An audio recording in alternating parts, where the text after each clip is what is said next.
निकलता है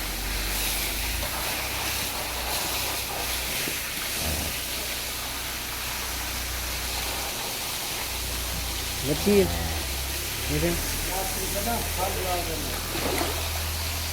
मच्छी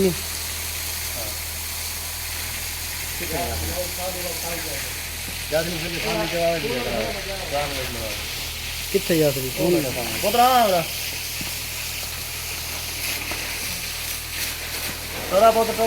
चट्टान चट्टान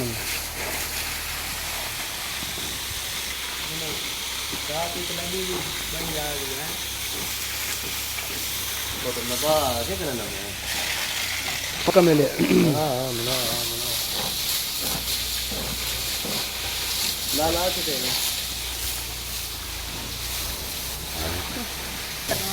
मैंने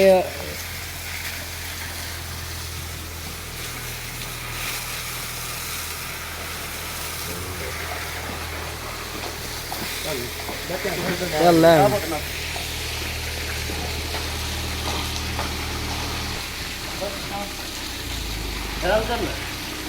क्या हाल ना काबू कर क्यों जाना मैं नाड़ू खाओ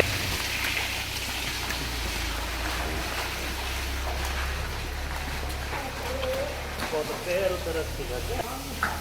पोचल पैर दे कितने और तेरे मोटर मुंह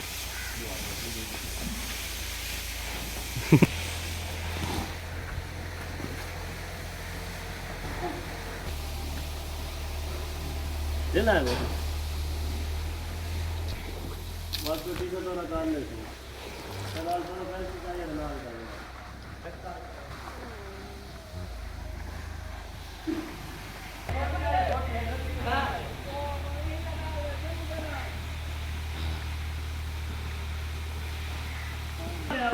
रस्सी तो छोटी बस